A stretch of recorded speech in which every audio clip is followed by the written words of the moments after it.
자, 이번 시간에는 일본 얘기 좀 해보겠습니다. 일본, 보통 뭐 5월 초 이러면은 골든위크라 해서 다 휴가 떠나고 하는 게 일본의 그동안의 통상적인 문화였는데, 이번에는 전국적으로 아주 대규모 시위가 아주 이색적으로 일어났다라고 합니다. 헌법을 수호하자는 시위인데요. 이 다카이치 총리가 평화헌법 개정을 계속해서 얘기를 하다 보니까 이것에 대해서 반대하는 그런 목소리가 상당히 커졌다라는 그런 얘기가 나옵니다. 평화헌법이 개정이 되면 동북아 정세에도 상당한 영향을 미칠 것으로 예상이 됩니다. 오늘 이 시간에는 이현우 기자와 함께 이 일본의 골든위크 평화헌법 문제 좀 더 자세히 좀 알아보도록 하겠습니다. 자, 이현우 기자, 이 골든위크 때 일본의 헌법을 지키자, 헌법 수호 시위가 굉장히 컸다, 이렇게 이제 알려졌는데, 굉장히 컸다라는 게 어느 정도 규모였나요? 네, 사실 일본의 헌법 기념일이 지난 3일에 있었는데요. 그때 이제 전국적으로 대규모 집회가 있었다고 알려져 있습니다. 네. 도쿄에서만 5만 명 이상이 모였었다고 알려져 있고, 일본 전역에서는 7만 명 이상이 시위에 참가를 했었다고 합니다. 네. 또 이제 200곳 넘는 곳에서 시위가 이제 이어졌는데요.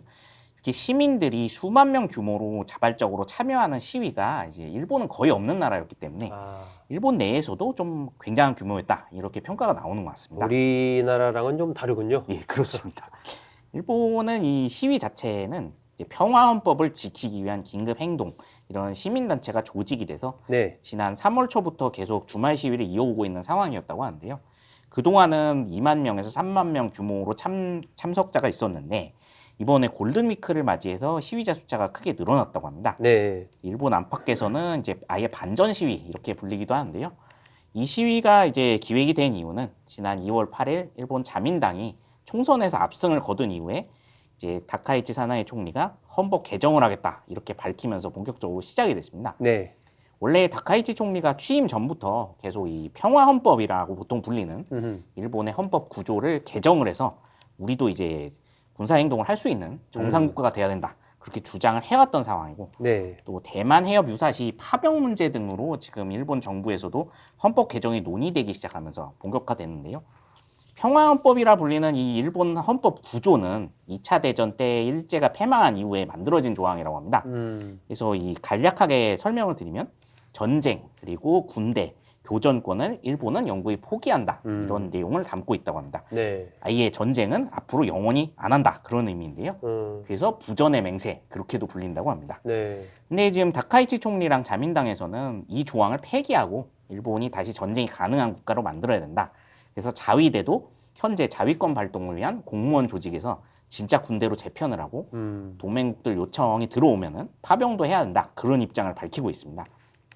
근데 여기에 반대하는 반전 시민단체들과 또 2차 대전을 직접 겪었던 노년층들을 중심으로 아주 강하게 반발이 일어나고 있고요. 네. 이것이 반전 시위로 이어졌다, 그런 분석이 나옵니다. 아, 그렇군요. 다카이치 총리의 평화헌법 개정, 이것에 반대하는 시위가 대규모로 일어나고 있다.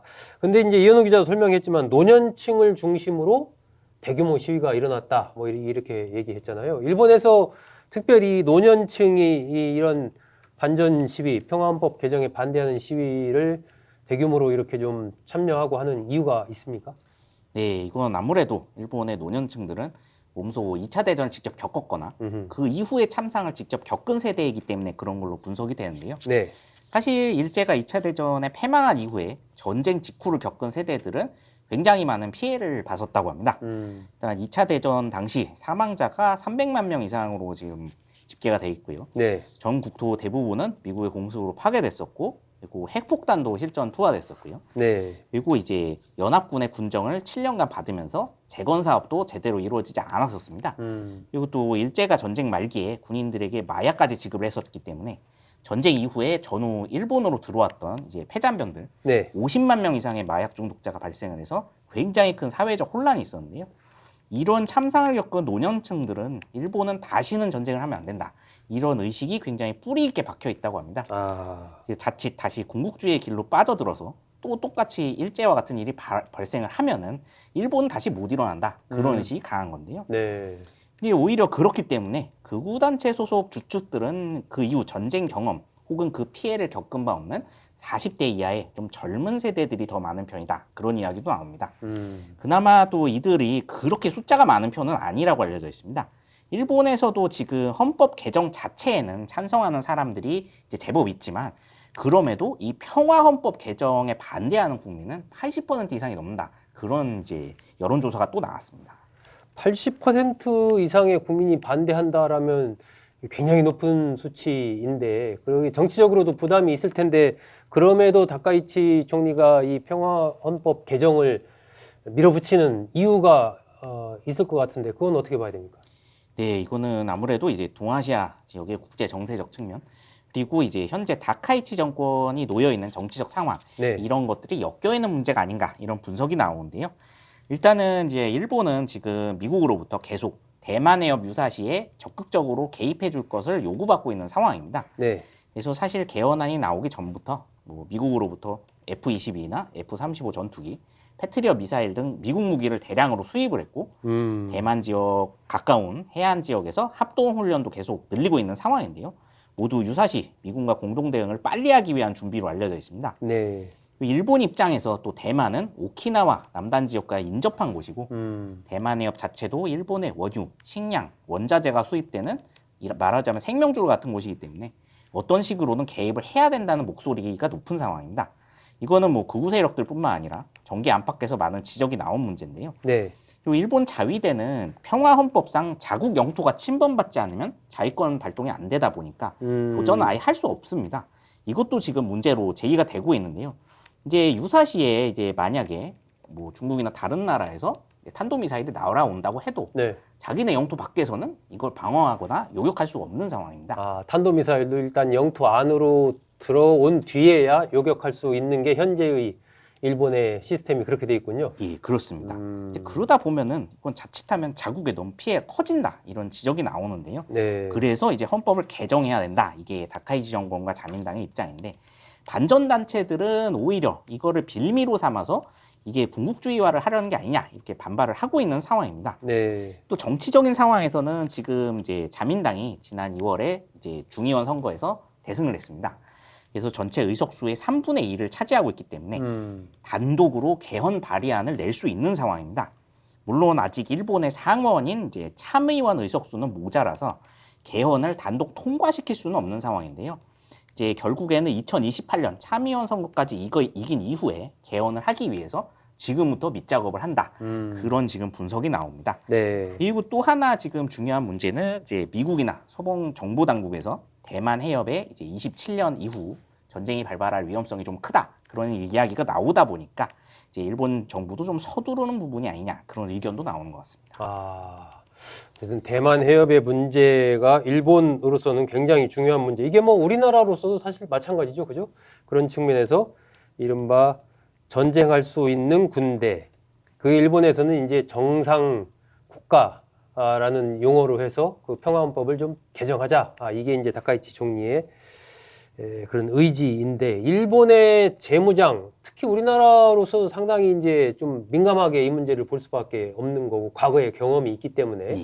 그래서 우리나라를 포함한 이 동북아에도 이 문제가 상당히 여러 가지 영향을 좀 미칠 것 같은데요.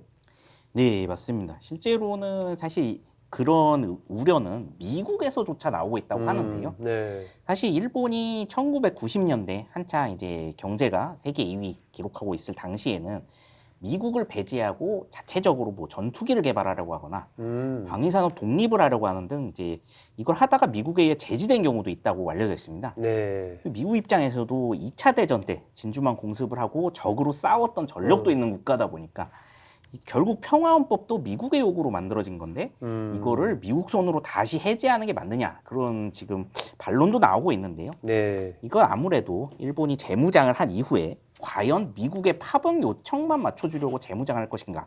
과연 이거는 좀 의혹이 있다는 겁니다. 아, 그렇겠죠. 일단 하면은 뭐 일본 자체적으로도 여러 가지 수를 또 추진을 하지 않을까요?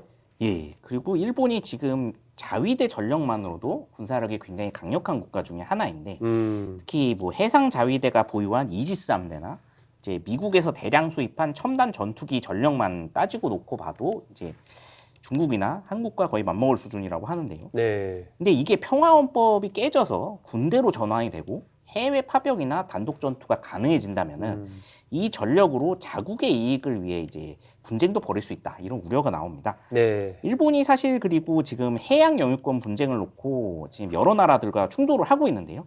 우리나라 독도는 말할 것 없고 러시아와 인접한 홋카이도 북부의 이제 북방 4도 지역, 네. 중국과 인접한 조어도 문제, 또 여러 군데 지금 해양 영유권 문제가 발생을 하고 있는데 여기서도 이제 만약에 자위대가 군대로 전환되면 네. 군사 도발을 할 수도 있다는 그런 우려가 나옵니다.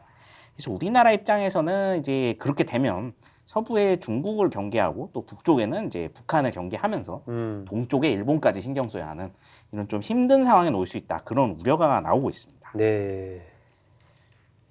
이게 참 우리나라로서는 이 일본의 재무장화, 군국주의화 움직임으로 이제 곧 연결지어서 이제 일단은 바라볼 수밖에 없는 것이 과거의 역사적인 경험이기 때문에 미리미리 여러 가지 이 일본의 움직임들을 좀 잘 지켜보면서 대비를 해야 하지 않을까 그렇게 좀 생각이 듭니다.